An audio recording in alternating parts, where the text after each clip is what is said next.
Bom dia, meu querido irmão, minha querida amiga e amigo da Seara Espírita, ou você que está aí buscando entender, compreender as lições divinas da sua existência à luz de uma razão espiritual que transcende a ciência aqui na Terra. E é portanto que nós trazemos sempre um capítulo especial sobre o ABC da ciência espírita. E é esse capítulo especial que hoje nós fazemos nessa data maravilhosa que compreende o nascimento ou a vinda daquele mestre que daria os pródromos de toda a nossa consciência de amor e de esperança no futuro melhor, que é Jesus Cristo. Para tanto, nós vamos fazer uma lição que é naturalmente do Caminho, Verdade e Vida, de Emmanuel, psicografado por Chico Xavier. E essa lição, diferentemente das outras lições, eu precisaria ler toda ela. É a lição 105, chama-se Nem Todos. E aconteceu que, quase 8 dias depois destas palavras, tomou consigo a Pedro, a João e a Tiago e subiu ao monte a orar. Lucas capítulo 9, versículo 28. Então, venha a nos explicar Emmanuel. Digna de notar-se a atitude do mestre, convidando apenas Simão e os filhos de Zebedeu para presenciar a sublime manifestação do monte, quando Moisés e outro emissário divino estariam em contato direto com Jesus aos olhos dos discípulos. Por que não convocou os demais companheiros? Acaso Filipe ou André não teriam prazer na sublime revelação? Não era Tomé um companheiro indagador ansioso por equações espirituais? No entanto, o mestre sabia a causa de suas decisões, e somente ele poderia dosar convenientemente as dádivas do conhecimento superior. O fato deve ser lembrado por quantos desejam forçar a porta do plano espiritual. Certo, o intercâmbio com esse ou aquele número de entidades do além é possível, mas nem todos estão preparados a um só tempo para a recepção de responsabilidades ou benefícios. Não se confia imprudentemente um aparelho de produção preciosa, cujo manejo dependa da competência prévia, ao primeiro homem que surja tomado de bons desejos. Não se atraiçoa impunemente a ordem natural. Nem todos os aprendizes e estudiosos receberão do além, no pronto, as grandes revelações. Cada núcleo de atividade espiritualizante deve ser presidido pelo melhor senso de harmonia, esforço e afinidade. Nesse mistério, além das boas intenções, é indispensável a apresentação da ficha de bons trabalhos pessoais. E no mundo, toda a gente permanece disposta a querer isso ou aquilo, mas raríssimas criaturas se prontificam a servir e a educar-se. Maravilhosa lição, meus amigos, maravilhosa lição. Eu levarei bastante tempo para a gente tecer nossos comentários sobre ela, e talvez luzes ou mentes mais iluminadas poderiam trazer melhores luzes e localizar melhor o ensinamento dessa lição. Mas eu quero destacar aqui o que Emmanuel traz de essência.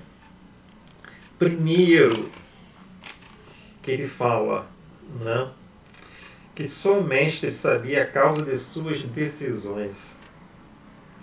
Ou seja, Jesus compreendia tudo, sabia do porquê de tudo, e em tudo os seus atos havia uma causa inteligente. Havia uma razão. E ele fala aqui também, Emmanuel, de que nem todos os ensinamentos poderiam passar para as pessoas, porque nem todos têm a competência devida para ministrar ou para desenvolver aqueles ensinamentos. Isso é muito natural, né? Na verdade, assim, sem sombra de dúvida, isso está de acordo com o quê? De acordo com as nossas próprias leis também materiais, ou seja, de que cada um é necessário num determinado campo da sua existência para o seu aprimoramento individual e, com base na sua capacidade, poder passar o outro. Assim, um mestre na sala de aula, ele ensina aos seus pupilos. E assim, um ferreiro, ele vai ensinar a um outro jovem aprendiz. E assim se mantém a ciranda dos conhecimentos que passa de um para um de acordo com as suas competências. E não é diferente as questões espirituais. E lembra aqui, Emmanuel, a importância de que cada núcleo de atividade espiritualizante, seja era uma igreja ou um centro espírita ou um culto espírito, ele deve ser presidido pelo melhor senso de harmonia. Portanto, em tudo, até nos nossos dirigentes, existe uma causa superior, uma razão superior para isso. E, sobretudo, ele finaliza que raríssimas criaturas se frutificam a servir e a educar-se.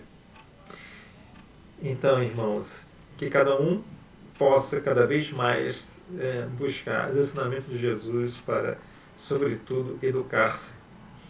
E na sua maior exemplificação, possa tomar esse verbo servir como uma aliança da sua motivação aqui na Terra.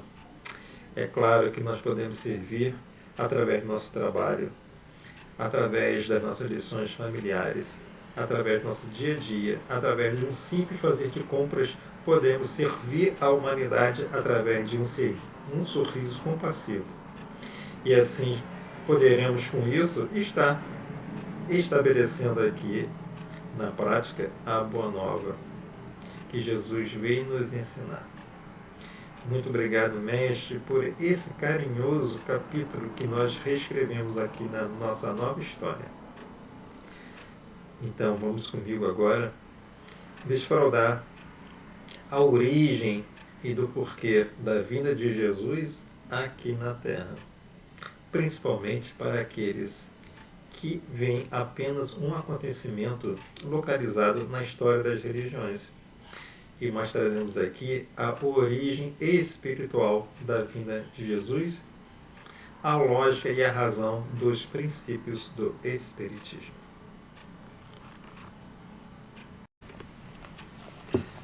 Então vamos para isso recorrer à obra magnífica do Emmanuel, A Caminho da Luz, obra também psicografada pelo nosso querido Chico Xavier. Então, esse é um livro maravilhoso que todo irmão deve procurar ler com calma, com tranquilidade. Na verdade, é uma grande fonte de estudo. Vamos lá. Um mundo em transições. Há muitos milênios, um dos orbes da capela, que guarda muitas afinidades com o globo terrestre, atingira a culminância de um dos seus extraordinários ciclos evolutivos. As lutas finais de um longo aperfeiçoamento estavam delineadas, como ora acontece convosco, relativamente às transições esperadas no século XX, neste crepúsculo de civilização. Alguns milhões de espíritos rebeldes lá existiam no caminho da evolução geral, dificultando a consolidação das penosas conquistas daqueles povos cheios de piedade e virtudes, mas uma ação de saneamento geral os alijaria daquela humanidade que fizera jus à concórdia perpétua para a edificação dos seus elevados trabalhos. As grandes comunidades espirituais, diretoras do cosmos, deliberaram então localizar aquelas entidades que se tornaram pertinazes no crime aqui na terra longínqua, onde aprenderiam a realizar na dor e nos trabalhos penosos do seu ambiente as grandes conquistas do coração e impulsionando simultaneamente o progresso dos seus irmãos inferiores. Então, aqui Emmanuel localiza a origem de alguns povos aqui na Terra. Localizando primeiro, historicamente, o quê? Que um planeta muito próximo do planeta Terra, pertencente então, né, à estrela Capella, existia lá nesse planeta um momento de transição planetária tal qual existe aqui na Terra. Mas existia lá milhões de humanos. Sim, a gente vai ver um pouco mais à frente, em todo o universo a forma é humana. Então havia lá milhões de espíritos, como diz Emmanuel, rebeldes, que estavam atrapalhando, ou, na palavra dele, dificultando a consolidação da transição.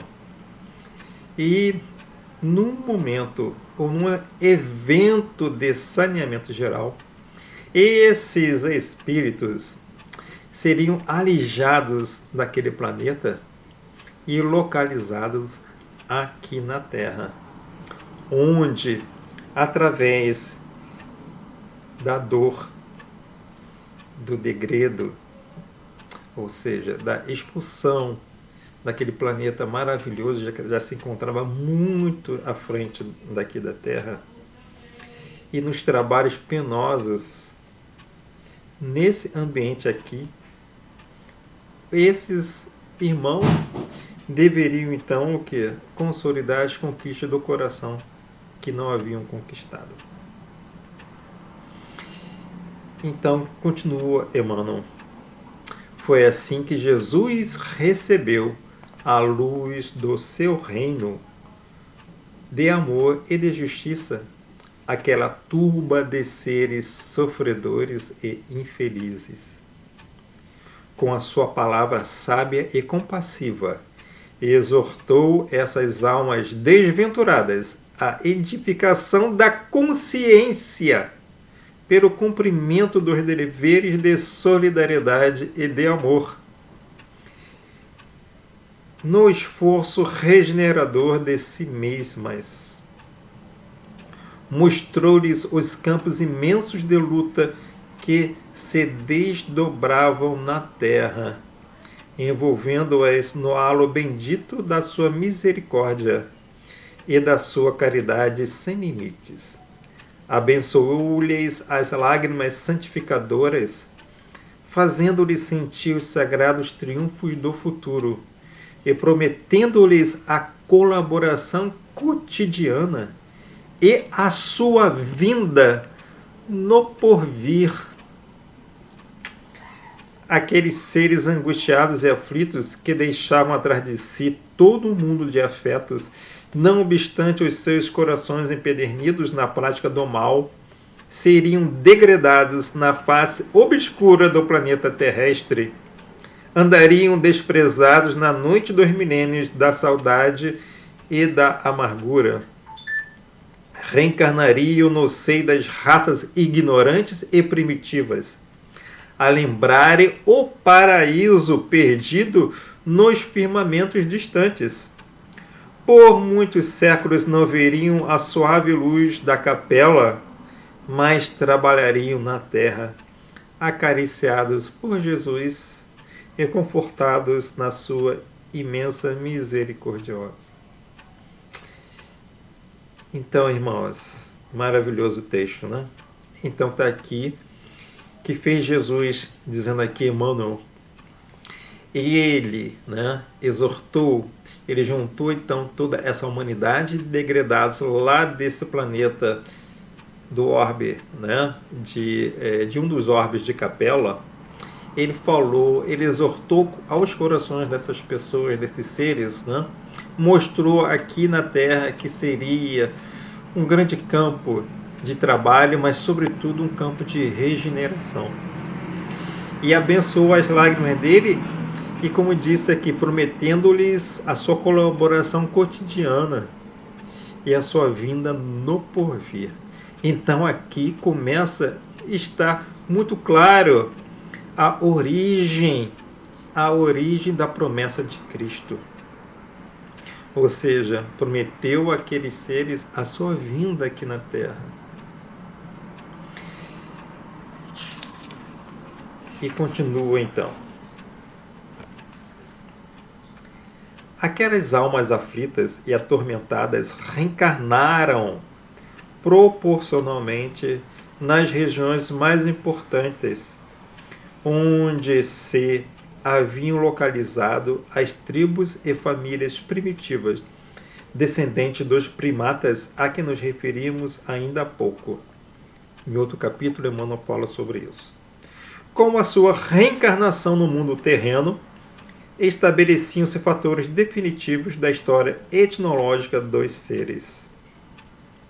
Significa o quê? Significa que esses seres, ao saírem de Capela e reencarnarem aqui na Terra, ao mesmo tempo em que promoveram aqui um desenvolvimento de si próprio, também através das suas heranças psicogenéticas, vamos falar um pouquinho mais à frente, eles conseguiram imprimir uma mudança perispiritual no corpo físico humano da humanidade. E continua Emmanuel. Um grande acontecimento se verificara no planeta. É que com essas entidades nasceram no orbe os ascendentes das raças brancas. Em sua maioria estabeleceram-se na Ásia, de onde atravessaram o Istmo de Suez para a África, na região do Egito, encaminhando-se igualmente para a longínqua Atlântida, de que várias regiões da América guardam assinalados vestígios. Não obstante as lições recebidas da palavra sábia e mansa do Cristo, os homens brancos olvidaram os seus sagrados compromissos. Grande percentagem daqueles espíritos rebeldes, com muitas exceções, só puderam voltar ao Pai da luz e da verdade depois de muitos séculos de sofrimentos expiatórios. Outros, porém, infelizes e retrógrados, permanecem ainda na Terra nos dias que ocorrem, contrariando a regra geral em virtude do seu elevado passivo de débitos clamorosos. Muito importante isso, né, irmãos? Então, mostrando aqui que eram tão rebeldes, ou éramos, né, tão rebeldes lá, que muitos passaram por muitas experiências reencarnatórias aqui no planeta Terra, à luz de uma transformação íntima, por meio de sofrimentos expiatórios, por conta dos seus grandes débitos de rebeldia, para assim poderem ascenderem a uma nova existência e retornarem àquele orbe do esplendoroso Capela. E muitos, como diz aqui Emmanuel, ainda se encontram nos seus penosos trabalhos arando o campo. Então diz aqui Emmanuel: as raças adâmicas aguardavam vaga lembrança de sua situação pregressa, tecendo o hino sagrado das reminiscências. As tradições do paraíso perdido passaram de gerações a gerações até que ficassem arquivadas nas páginas da Bíblia. Aqueles seres decaídos e degradados, à maneira de suas vidas passadas no mundo distante de Capela, com o transcurso dos anos, reuniram-se em 4 grandes grupos que se fixaram depois nos povos mais antigos, obedecendo às afinidades sentimentais e linguísticas que os associavam na constelação do cocheiro. Unidos novamente na esteira do tempo, formaram desse modo o grupo dos Ares, a civilização do Egito, o povo do Israel e as castas da Índia. Então a gente termina aqui mostrando como Jesus então esteve na origem da recepção desses povos degradados do planeta que existia em Capela, estavam atrasando a transição daquele planeta. E vindo para cá, esses povos, esses seres, né, se através das suas afinidades culturais, passaram a formar 4 povos. Quais são esses? Os Árias, ou os brancos, a civilização do Egito, Israel e as castas da Índia. As 4 grandes massas de degradados formaram os pródromos de toda a organização das civilizações futuras, introduzindo os mais largos benefícios no seio da raça amarela e da raça negra que já existiam. É de grande interesse o estudo de sua movimentação no curso da história, com H maiúsculo. Através dessa análise, é possível examinar os defeitos e virtudes que trouxeram do seu paraíso longínquo, bem como os antagonismos e idiosincrasias peculiares a cada qual. Então, Emmanuel diz aqui que, através da nossa própria história, é possível entender esses agrupamentos, a origem das suas culturas no próprio planeta que veio do orbe de Capela. É possível fixar os elementos formadores da sua árvore cultural existente, pré-existente naquele outro planeta da qual eles vieram, ou da qual nós viemos. As promessas de Cristo. Então, continua Emmanuel.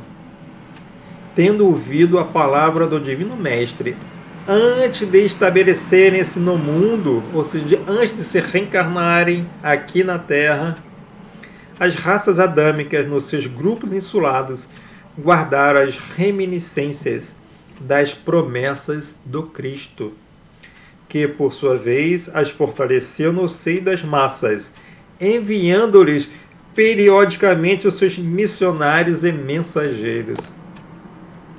Eis porque as epopeias do Evangelho foram previstas e cantadas, alguns milênios antes da vinda do sublime emissário. Os enviados do infinito falaram, na China milenária, da celeste figura do Salvador, muitos séculos antes do advento de Jesus. Os iniciados do Egito esperavam-no com as suas profecias. Na Pérsia, atual Irã, idealizaram a sua trajetória, antevindo-lhe os passos nos caminhos do porvir.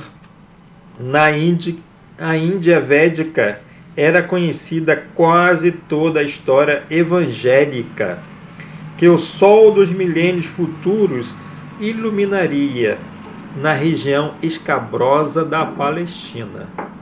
O povo de Israel, durante muitos séculos, cantou-lhe as glórias divinas na exaltação do amor e da resignação, da piedade e do martírio através da palavra de seus profetas mais eminentes. uma secreta intuição iluminava o espírito divinatório das massas populares.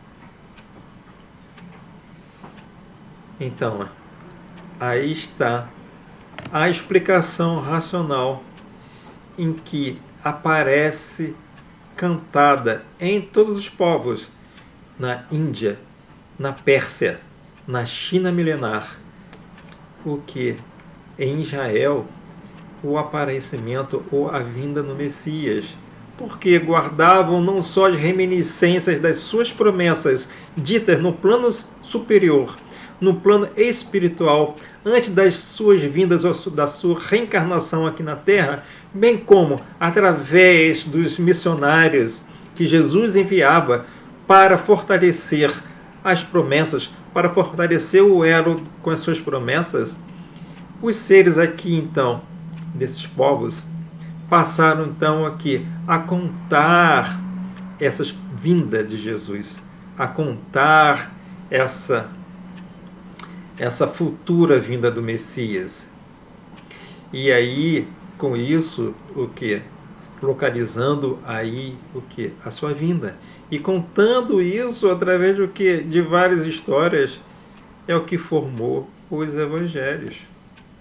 Então está aí presente a origem da palavra do Mestre, que tocou em nossos corações, angustiados, a promessa de retornar aqui na Terra, para nos fazer acordar das nossas rebeldias que ainda nos afligem.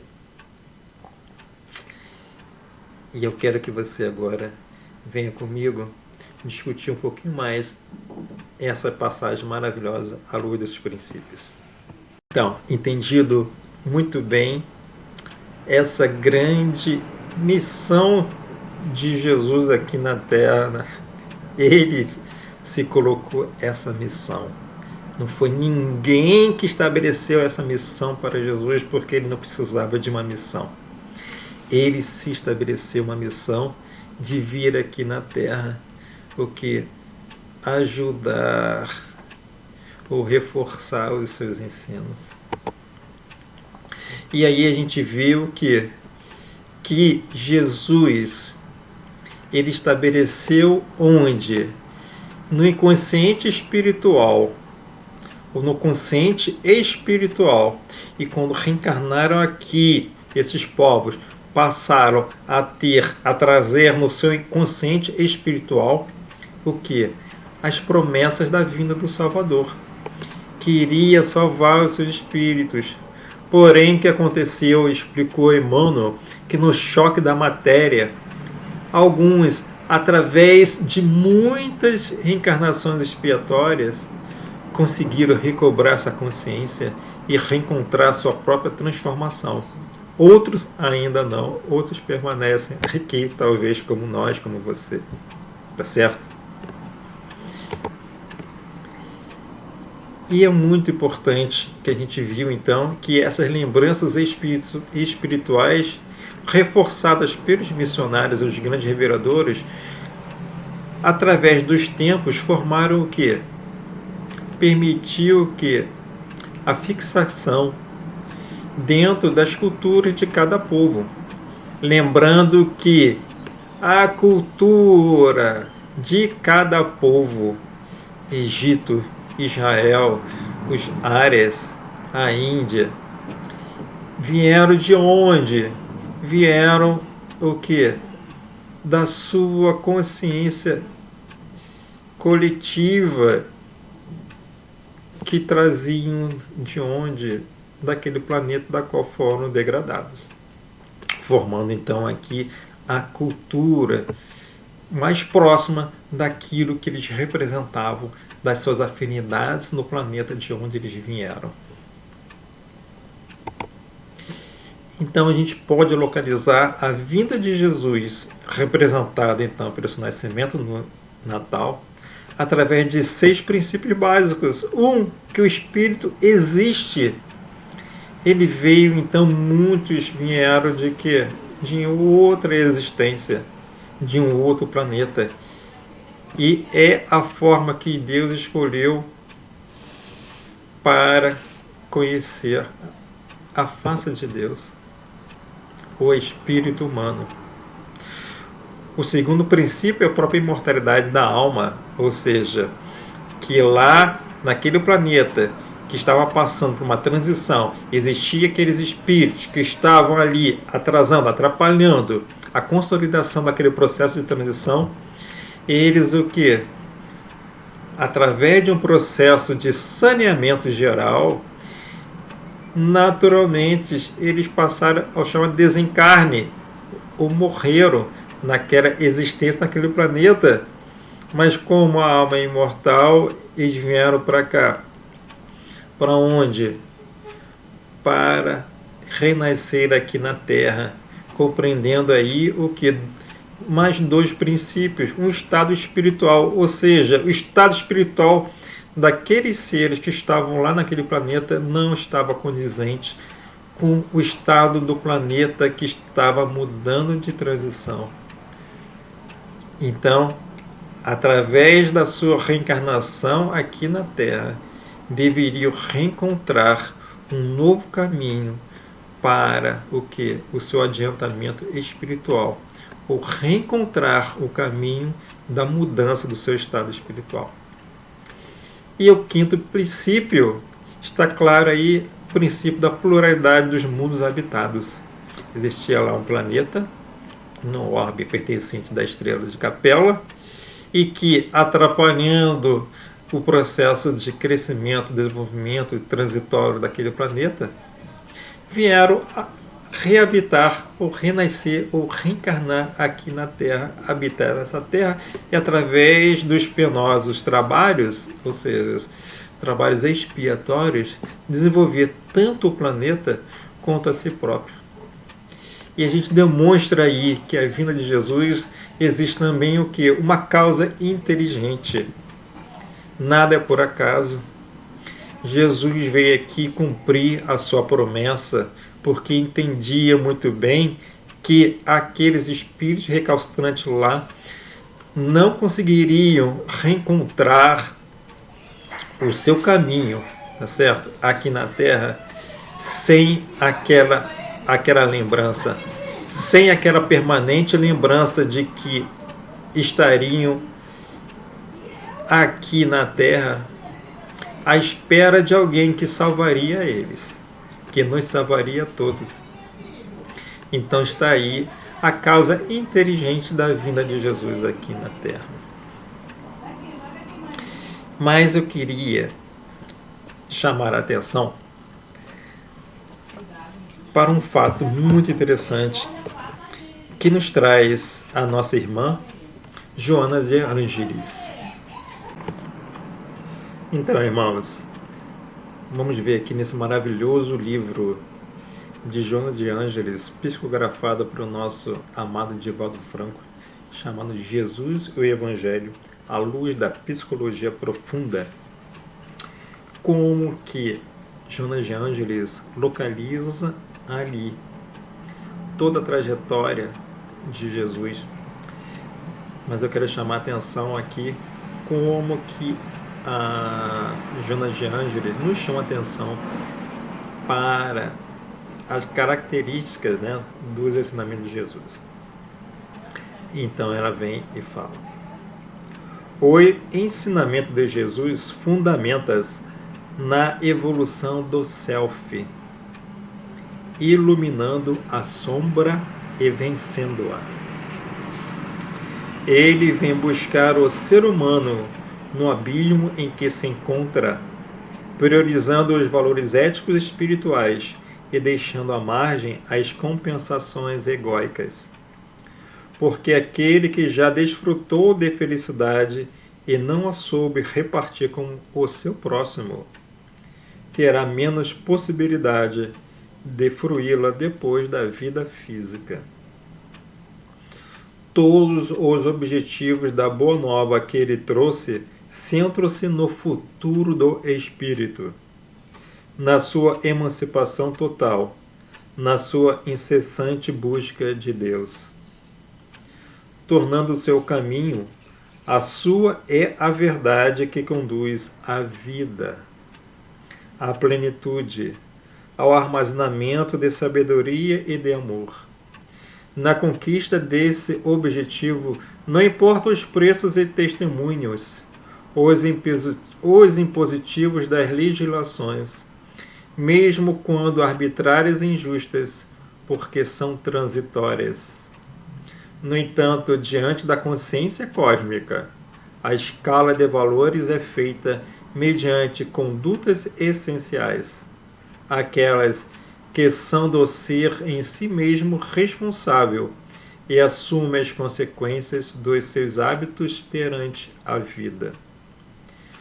Todo o seu verbo está exarado em linguagem programada para resistir aos tempos de evolução do pensamento e abrir espaços para as repercussões sociológicas e espirituais, éticas essenciais e morais seguras através dos diferentes períodos da humanidade, ocultando grandes verdades em símbolos compatíveis com a compreensão do momento. Utilizou-se com sabedoria dos conteúdos dos hábitos diários para compor o mais admirável hino de louvor à vida de que se tem conhecimento.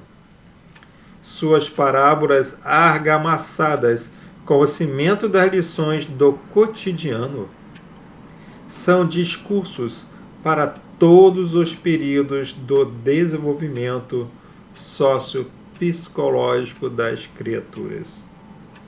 Não obstante, fez grandes silêncios em torno de verdades mais transcendentes, que poderiam ser desnaturadas por falta de amadurecimento evolutivo e psicológico.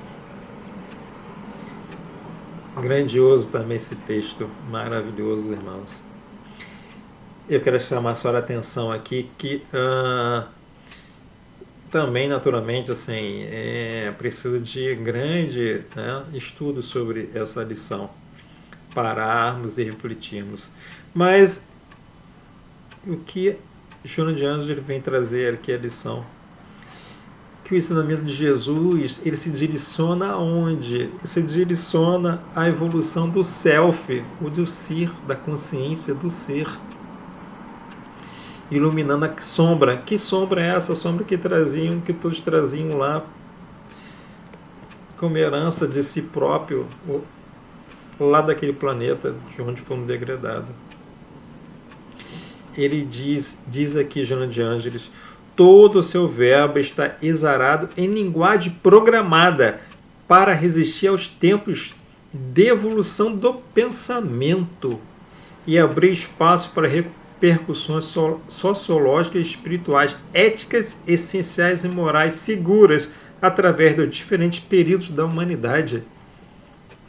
Olha só, mostrando aí o caráter universal do conhecimento de cada palavra de Jesus, ou seja, que ela é segura, imponderável, ela é imutável diante de qualquer pensamento, evolução do pensamento que possa acontecer. Ela transcende a qualquer pensamento, porque ela fixa através de quê? Olha o que Joana de Ângeles vem falar aqui, fixa através de uma linguagem programada para resistir ao tempo. É fantástico isso, né, irmãos?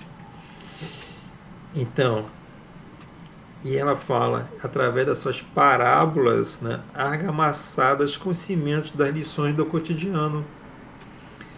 Então Jesus, como bem disse aqui Joana de Ângeles, ele trouxe uma linguagem programada para desenvolver o self através de lições cotidianas por meio das suas parábolas.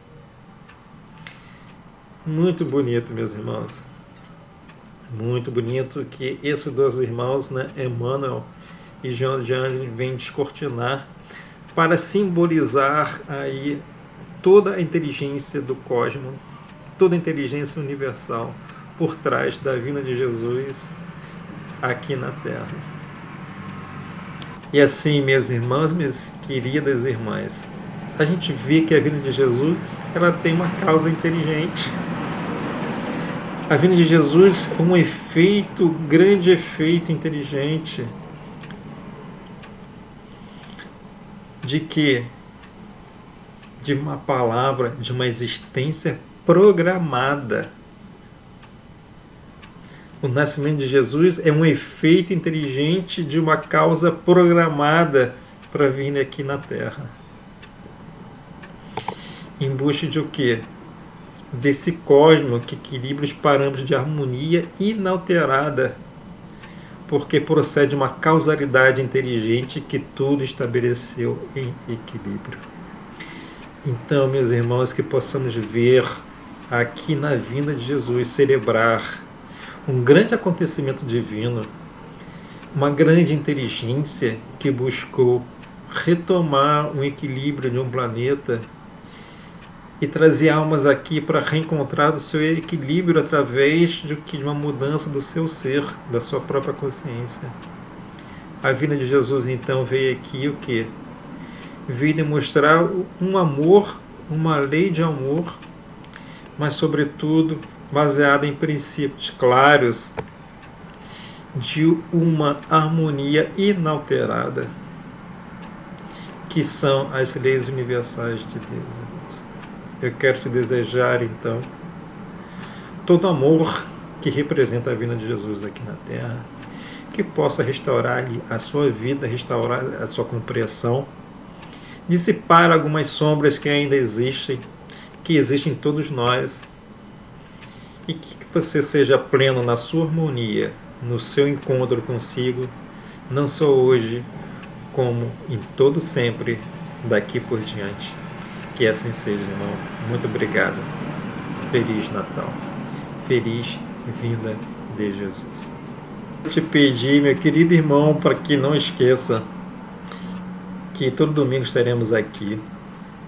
Mas não esqueça de dar aquele like, dar aquela curtida e divulgar, porque assim você estará divulgando a doutrina espírita através desses princípios maravilhosos, esse ABC da ciência espírita, esse nosso pequenino canal aí de divulgação da nossa doutrina maravilhosa, reveladora das verdades universais. Não esqueça, por favor, irmão, divulga esse canal, tá bom? Muita paz, muita alegria em teu coração.